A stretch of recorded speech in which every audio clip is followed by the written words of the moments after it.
자, 여러분 안녕하세요. 오늘은 제44강으로 제7단원의 마지막 네 번째 그리스와 로마 제국의 발전에 대해서 공부하도록 하겠습니다. 자, 여러분들 교과서 218쪽에서부터 223쪽 통일제국의 등장 네 번째 그리스와 로마 제국의 발전 내용이 많기 때문에 2시간으로 쪼개서 하겠습니다. 오늘은 전반부를 하도록 하겠습니다. 그래서 오늘은 주로 그리스하고 헬레니즘에 대해서 하게 되고요. 그 다음에 후반부에서는 로마를 집중적으로 다루도록 하겠습니다. 자, 교과서 218쪽을 잘 펴면서 강의를 잘 들어주시면 되겠습니다. 1. 그리스 서양 문명의 기틀을 마련하다. 자, 에게 문명 기원전 약 2000년경 에게해. 에게해가 바로 어디냐 그러면 여러분들 지중해에서 저기 북부지방 쪽입니다. 즉 지금의 터키랑 저기 그리스 이런 그 사이에 있는 데를 에게해라고 합니다. 지금의 크레타 섬 위쪽을 말합니다. 자, 크레타 문명, 크레타 섬에서 발생했다 해서 크레타 문명입니다. 그 다음에 오리엔트 문명에 영향을 줬다. 오리엔트 문명 그러면은 지중해 오른쪽부터 해갖고 메소포타미아 그쪽을 오리엔트 문명이라고 하죠. 그래서 밝고 생동감이 넘치는 문화다. 여러분들 218쪽 그 사진을 한번 뒤쪽에서도 설명하겠습니다. 굉장히 생동감이 있습니다. 그 다음 미케네 문명. 미케네 문명은 어디냐? 그리스 본토에서 발생한 것이 미케네 문명, 에게 문명의 바로 왼쪽에 그리스 본토 미케네 문명. 그래서 크레타 문명과 미케네 문명, 크레타 섬에서 발견한 것하고 그리스 본토에서 발전한 것이 미케네 문명, 이 두 개를 합쳐서 에게 문명이라고 한다 이 말이에요. 기원전 1200년 도리안에서 멸망해서 에게 문명이 이렇게 발달하게 된다. 물론 세계 4대 문명 발산이면 이집트 문명, 메소포타미아 문명, 인더스 즉 인도 문명, 그 다음에 황하 문명 즉 중국 문명, 이거 4대 문명이라고 그러죠. 그 외에도 중요한 것이 또 이렇게 에게 문명도 있고요. 그 다음에 남미 쪽으로 가서도 문명이 있죠. 예. 그 다음 두 번째 폴리스의 형성. 폴리스는 작은 도시국가라는 뜻이죠. 폴리스. 기원전 8세기경에 그리스 각지에 형성된 독립적인 작은 도시국가. 자, 그리스는 굉장히 무슨 지대냐? 산악지대단 말이에요. 넓은 평야가 있는 게 산악지대다 보니까 그 조금하게 그 산악 골마다 작은 도시국가 형성된 그게 바로 폴리스입니다. 도시지역 신전과 아크로폴리스, 아고라는 광장이라는 뜻이죠. 농촌지역으로 구성되어 있다. 그래서 어떤 삼면에 이렇게 굉장히 이렇게 뭐죠? 완화됐다 할까요? 한쪽 면은 굉장히 극경사가 있고요. 완화되어 있습니다. 신전이 바로 요 위에가 신전이 바로 있죠. 신전이 있고요. 그 다음에 밑에 내려와서 사는 데는 아고라라는 광장들이 있고요. 이런 것들을 우리가 일반적으로 볼 수 있습니다. 아크로폴리스는 폴리스의 중심. 아크로폴리스는 폴리스의 중심강을 폴리스라고 합니다. 자, 여러분들 교과서 219쪽. 자, 이 사진은 219쪽 사진을 좀 참고하시면 되겠습니다. 특징. 폴리스가 동족의식이 강하여 4년마다 올림피아 제전을 개최. 이게 바로 오늘날에 뭐가요? 4년마다 되는 올림픽의 기원이 됐다 그랬죠. 그리고 올림픽의 기원이 됐다는 걸 말씀드렸고, 바로 43강 전 강의에 대해서 페르시아 전쟁, 즉 그리스와 페르시아 간의 전쟁에서 아테네를 중심으로 연합군이 그 거대 페르시아를 세 차례 침입해 물리쳤다 했죠. 그래서 그 아테네 병사가 왕이 있는 데까지 뛰어가서 승리했다는 것을 알리고 숨을 거뒀다 해서 그 뛰어온 거리가 42.19, 그래서 마라톤의 기원. 이것도 그래서 올림픽에서 제일 마지막에 하이라이트로 실시된 거예요. 다 여기 그리스 아테네하고 관계된 이야기입니다. 다음 넘어가 보겠습니다. 자, 218쪽에 봐보면은 자, 아테네 에게 문명에서 나왔던 크레타 문명. 자, 크레타 섬에서 일어난 크레타 문명은 화려하고 어쩐다 했어요. 생동감이 넘치며 개성적인 문화를 형성하였다. 이래 보세요. 막 물고기랑 이런 것들을 이 크레타 문명의 궁전 벽화인데요. 굉장히 뭔가 좀 생동감이 있음을 우리가 알 수 있죠. 네. 그 다음 세 번째 이제 그리스에 보면은 아테네, 스파르타 이런 이야기를 여러분들이 앞으로도 많이 들어보게 돼요. 아테네와 스파르타. 아테네는 자 그리스의 남동부 지방의 섬으로 주로 많이 형성되고요. 스파르타는 그리스의 남쪽 내륙을 말합니다. 그래서 굉장히 아테네와 스파르타는 같은 그리스 내지만은 약간의 좀 성격이 달라요. 아테네 평민들의 잠적적 요구, 민주정치 발달, 도편주방제는 자기 그릇을 깨가지고 그 도편이라고 그러죠. 그 조각에 독재할 만한 사람들의 이름을 적어서 내는데 그 6,000표 이상이 되면 해외로 추방시키는 거. 굉장히 그래서 미연의 독재자를 방지하는 거. 도편주방제 실시 알죠? 그 다음 두 번째 페르시아 전쟁 이후 민주정치의 전성기를 맞이하게 됩니다. 페리클레스 시대 때 가난한 시민들도 참정권을 획득. 그래서 민주정치. 그래서 세계 민주정치 딱 하면 아테네의 직접 민주정치가 항상 표본이 되죠. 그 다음에 스파르타는 자, 2명의 국왕과 소수의 귀족이 정치의 실권을 장악. 국가 중대사는 민회에서 결정. 두 번째, 군사제도의 바탕을 둔 폐쇄적인 사회제도를 유지. 용감한 전사를 육성. 그래서 우리가 말할 때 빡세게 교육을 시키는 걸 뭐라 그래요? 스파르타식 그죠? 거기서 나온 거예요, 스파르타. 예. 그래서 귀족 정치. 자, 아테네는 민주 정치, 스파르타는 귀족 정치. 이렇게 기억하면 되겠습니다. 그 다음에 지역의 산업이랄지 경제활동이랄지 이런 것들은 어쩌냐? 자, 아테네는 그리스의 동남부 해안쪽이라고 있죠. 해안쪽. 그래서 여기는 그 지역을 델로스 동맹을 맺고 해외 무역과 상업이 발달하게 됩니다. 반면에 스파르타는 그리스의 남쪽 대륙이라고 했죠.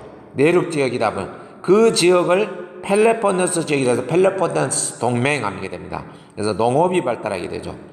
그래서 나중에 아테네 대 스파르타가 이렇게 또 전쟁을 하게 됩니다. 이 전쟁을 가리켜서 펠로폰네소 전쟁이라고 하는데 스파르타가 승리를 하면서 아테네의 폴리스는 점점 쇠퇴하게 되죠. 그 전쟁은 나중에 페르시아 전쟁 승리 이후 한참 있다가 나중에 이제 자기들끼리 좌우을 가리는 전쟁입니다. 다음. 자, 폴리스 때 방금 전에도 말했지만, 자, 220쪽에서부터 221쪽 내용을 보입니다. 아테네 중심의 델로스 동맹과 그랬죠? 스파르타 중심의 펠로폰네소스 동맹의 대립. 그러면서 이 전쟁을 펠로폰네소스 전쟁이는 이건 그리스 내끼리의 전쟁이죠. 그래서 스파르타가 승리하게 됩니다. 이후 폴리스 간의 잦은 대립을 해서 그리스의 폴리스가 쇠퇴하게 된다 이 말입니다. 쇠퇴하게 됩니다. 다섯 번째, 자 인간 중심의 문화, 그리스 문화 이 말이죠. 221쪽 메뉴에 봅니다. 인간 중심의 그리스 문화는 바로 인간이 중심이 되는 문화가 된다 이 말이죠. 종교, 다신교, 그리스의 신화. 네, 문학, 호메로스의 일리아드와 오디세이 유명하죠. 그 다음에 건축, 파르테논 신전, 아테나 여신상, 조화와 균형의 의미를 강조하는 파르테논 신전. 여러분들 221쪽 맨 밑에 봐보면 되겠습니다. 항상 텔레비전이랄지 이런 데서도 그리스 나오면 그 언덕 위에 높게 그 기둥들 쫙 서 있는 그게 바로 파르테논 신전입니다. 그 다음에 철학으로는 자연 철학에서 나중에 소피스트 철학이 발달. 소피스트 이건 진리의 상대성을 주장을 합니다.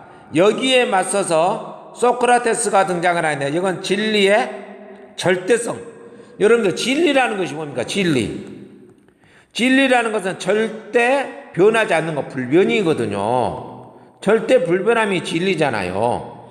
그래서 이게 진리의 상대성, 상대에 따라서 진리가 변한다. 이거 소피스트는 궤변 철학입니다. 엉터리입니다. 바로 그 당시 소크라테스는 진리의 절대성, 정말로 이 진리의 제대로 이것을 표현했죠. 그 다음 이 소크라테스의 뒤를 이은 제자로 뭐예요? 플라톤과 아리스토텔레스가 그 뒤에 계보를 잇게 되겠죠. 네. 그 다음 역사에 있어서는 헤로도토스의 역사의 아버지라고 합니다. 헤로도토스, 그 다음에 투키디데스 등 이와 같이 그리스에는 종교, 문화, 건축, 철학, 사상, 역사 등 이런 것들이 아주 다양하게 활발하게 발달을 했다 이 말씀입니다. 그 다음 자 220쪽 밑에 있는 거 역사 탐구 한번 보겠습니다. 아테네 민주정치의 특징. 아테네 민주정치 직접 민주정치 대표적인 사람이 뭐예요? 페리클레스 때 바로 아테네 민주정치의 전성기를 이룬 왕입니다. 우리의 정치 체제를 민주주의라고 부르는 이유는 권력이 소수에게 있지 않고 모든 시민에게 있기 때문이다. 모든 시민에게. 모든 사람은 법 앞에 평등. 그러나 우리가 어느 개인을 다른 사람에 앞서서 공직에 임명한 것, 그것은 그가 어느 계층에 속해 있기 때문이 아니라 그가 가지고 있는 실질적인 재능에 따라서. 대단하죠? 이거에 바로 페리클레스의 연설문에 나온 내용입니다. 아테네 법정은 각 부족에서 600명씩 추첨으로 임명되는 배심원 6,000명으로 구성되어 있으나 효율적인 재판을 위해 500명 내의 배심원이 재판을 담당했다. 그 당시 이와 같이 재판의 문제도 이렇게 굉장히 공정성이고 앞서갔단 말이죠. 1번, 2번 페리클레스 연설문에 뒷받치는 근거 아테네 민주정치 오늘날 민주정치에 비교해 보겠습니다. 자, 1번 페리클레스 연설문의 내용을 뒷받침하는 근거를 찾아 설명해보자. 페리클레스 시대에는 성년 남자 사람이면 즉 만 16세 이상의 남자면 됐죠. 이와 같이 누구나 참석하여 발언할 수 있는 민회의 권한이 대폭 강화되었다. 국가의 관리들은 추첨에 의하여 임명되었고 그 기간에 또 1년이 이어서 많은 사람들이 관리가 되어 정치에 참여할 수 있고 관리가 된 사람들에게는 보수를 지급하는 수당제를 실시하여 자, 이거 특징입니다. 가난한 시민도 부담 없이 실질적인 정치에 참여할 수가 있었다. 정치에 이렇게 참여할 수가 있었다. 굉장히 중요한 내용이죠. 앞서갔죠. 가난한 사람도. 두 번째, 아테네 민주정치와 오늘날 민주정치를 비교해서 설명해보자. 아테네 민주정치는 성년 남자 시민이 직접 참여하는 직접 민주정치인 반면 오늘날 국가의 대부분은 간접 민주정치, 대의민주정치라 하죠. 자, 오늘날 여러분들 직접 민주정치를 할 수 있나요? 하고 싶어도 오늘날에는 할 수가 없습니다. 뭐 때문에 할 수가 없죠? 자, 인구가 너무 많아졌죠. 인구가 너무 많고. 오늘날은 인구가 옛날에 비해서 너무 많고, 그 다음에 사는 지역이 높고, 도저히 할 수가 없죠. 그래서 오늘날은. 그래서 그 지역을 대표하는 사람들을 봐서 간접민주정치, 대의정치라고 하죠. 근데 그리스 아테네 당시에는 작은 도시국가로 인구도 적었고 했기 때문에 이런 것들이 가능했던 것들입니다. 그러나 아테네는 노예, 여성, 외국인에는 참정권이 주어지지 않았습니다. 이거 오게티라 할 수 있죠. 그래서 아테네 직접 민주정치지만 뭐라 그래요? 앞에 수로를 붙입니다. 제한적 직접 민주정치였다. 오늘날은 일정 연령 이상이 되면 남녀 모두에게 선거. 자, 오늘날에는 반면에 이 제한하는 것이 없습니다. 규정상 나이 이상. 그래서 각 나라마다 만 18세, 19세, 20세 이렇게 되죠. 이상만 되면은 남녀노소 상관없이 다 이렇게 선거권을 주어졌다라는 거. 그 다음 두 번째 보겠습니다. 했고요. 그 다음에 여러분들 이제 페이지 넘어가서 222쪽. 알렉산드로스 헬레니즘 시대의 막을 열다. 이제 마케도니아, 그리스 위에 마케도니아라고 했는데 거기에서 누가 등장을 하냐? 알렉산더 대왕이라고 여러분들 많이 기억하죠? 그 사람이 알렉산드로스입니다. 즉 알렉산드로스가 페르시아 대제국을 물리치면서 인도 위쪽까지 아주 대제국을 건설하는데 그것이 바로 알렉산더 제국입니다. 그러면서 알렉산드로스는 자기가 정복한 지역에 그리스 문화를 다 보급시킵니다. 그 문화를 바로 뭐예요? 헬레니즘 문화라고 합니다. 자, 알렉산드로스의 동방원정, 대제국 건설, 마케도니아의 알렉산드로스가 그리스를 정복한 후 동방 원정에 나서 그 다음에 이집트 페르시아를 정복 인더스강까지. 자, 마케도니아가 여기 조그만하잖아요. 그리스 북부. 자, 그리스 있는 데를 다 정복하고 나자 자기보다도 100배 이상이 넓은 이 엄청난 이 당시에 페르시아가 지배하고 있던 이 지역을 전부 다 지배를 합니다. 이거에 바로 알렉산더 제국입니다. 그 다음 2번 동서융합 정책. 알렉산드리아를 자 알렉산드로스가 지배한 데마다 이 지역마다 바로 이게 뭐예요? 동그라미 이런 것들이 바로 알렉산드리아라는 도시를 다 건설하게 됩니다. 그래서 정복지에 그리스 문화를 보급하고 헬레니즘 문화를 발달시킵니다. 나중에 분열 알렉산드로스가 그러나 젊은 나이에 병으로 바로 죽게 됩니다. 그러면서 알렉산더 제국은 바로 무너지죠. 이후 분열을 하게 되는데 시리아, 이집트, 마케도니아로 분열하고 로마에 통합됩니다. 자, 그래서 여기 마케도니아가 뭐였어요? 여기 마케도니아, 시리아, 이집트 이 세 개로 분할하는데 이 지역이 바로 어디로요? 나중에 로마로 분할이 되고 이 지역은 앞에 여러분들 43강이랑 제가 페르시아에 대해서 설명했죠. 이 지역은 알렉산드로가 멸망해서 이 지역은 뭘로 변했죠? 이 지역은 파트리아라고 했죠. 파트리아. 이란을 중심으로 한 유목민이게 500년간 하죠. 그 다음에 이쪽 지역은 뭐라 했어요? 박트리아라고 했죠. 그러다가 이 파트리아는 나중에 다시 누구에게 멸망했어요? 사산 왕조 페르시아가 이 지역을 다시 지배한다 했죠. 박트리아 이쪽 지방에는 중앙아시아 쪽에서는 쿠시안 쪽에서 뭐야? 인도인자 쿠시안 왕조가 성립되고 그래서 쿠시안 왕조가 되면서 여기는 나중에 인도 쿠시안 왕조에 되다가 나중에 무굴 제국 이렇게 가게 되고 사산 왕조 페르시아 여기는 7세기 때 어디요? 이슬람에서 이슬람 세력으로 가게 되죠. 예. 굉장히 여기가 복합적으로 여러분들 이해를 해야 됩니다. 그래서 그리스 본토 쪽에 가까웠던 이에는 마케도니아, 시리아, 이집트로 이 세 개의 분할돼서 로마 쪽으로 가게 됩니다. 그래서 이제 이렇게 형태가 갈라지죠. 여기는 이제 로마 쪽으로 가게 되고 여기는 나중에 이슬람 쪽으로 가게 됩니다. 그 다음 223조 헬레니즘의 문화를 보겠습니다. 헬레니즘 문화 형성. 알렉산드로스 이후 분열된 세 왕국이 로마에 통합될 때까지 약 300년간의 시대를 헬레니즘이라고 한다. 그리스 문화와 동방 문화계라. 자, 알렉산드로스가 이렇게 할 때가 바로 BC 330년입니다. BC 330년에 페르시아, 즉 아케메네스 왕조 페르시아 제국을 물리치고 알렉산더 제국을 하죠. 이때부터 해가지고 로마 멸망하고 나서 로마에게 아까 말했죠. 마케도니아, 시리아, 이집트, 그 분열된 세 왕국이 여기 세 왕국이라는 것은 어디를 말해요? 마케도니아, 이집트, 시리아 이 지역을 말합니다. 로마에 통합될 때까지 이게 바로 BC 대략 27년 정도 됩니다. BC 27년 때가 이제 로마에서는 옥타비아누스가 아우구스투 칭호면서 제정이 시작된 그때까지만 그 시대를 약 300년간이죠. 그래서 BC 303년에서 약 27년간이니까 이 시대를 헬레니즘 시대라고 한다. 다음 특징 헬레니즘 시대는 세계 시민주의를 강조하고 개인주의를 경향입니다. 자, 그리스 아테네 시대 때는 뭐였어요? 폴리스였죠. 폴리스는 작은 도시국가였죠. 여기에 특징이 뭐였어요? 개인이 아니라 항상 공동체 의식이었잖아요. 공동체 의식. 그런데 이게 이제 헬레니즘으로 나라가 커져가면서는 공동체 의식, 개인주의, 공동체 의식에서 뭘로? 개인주의로 확산이 되고 세계 시민주의와 개인주의가 형성이 된다 이 말이죠. 그 다음 스토아 철학, 개인의 행복과 금욕주의, 에피쿠로스 학파 등장, 정신적 쾌락 등장하게 되고요. 그 다음에 자연과학이 발달하게 되는데 기하학의 원론 유클리드. 자, 과학을 공부한 사람들은 유명하죠. 그 다음에 부력의 원리 발견 아르키메데스. 물리랄 때는 거 공부할 때 다 하게 되겠죠. 지구의 둘레 계산 에라토스테네스. 태양 중심설 주장 아리스타르코스.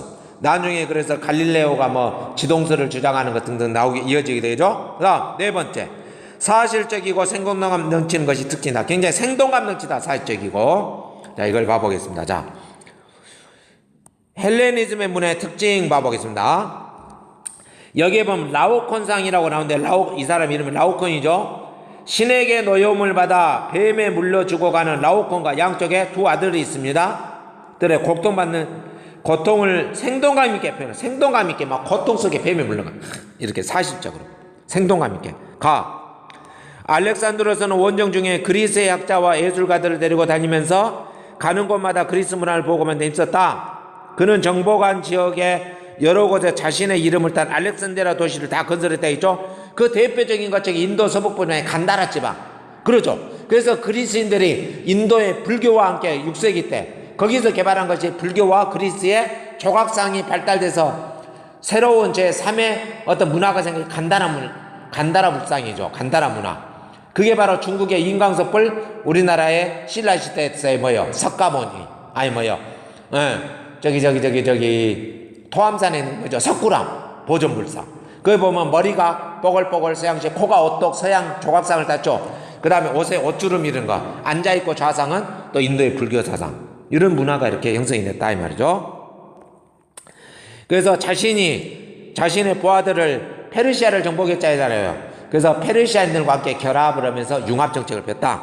그 다음 그리스인들은 자기 민족을 헬레네스라고 부르며 다른 민족과 차이를 뒀으나 헬레니즘 시대 그 그리스인들은 폴리스 한계를 벗어나 스스로를 어째요.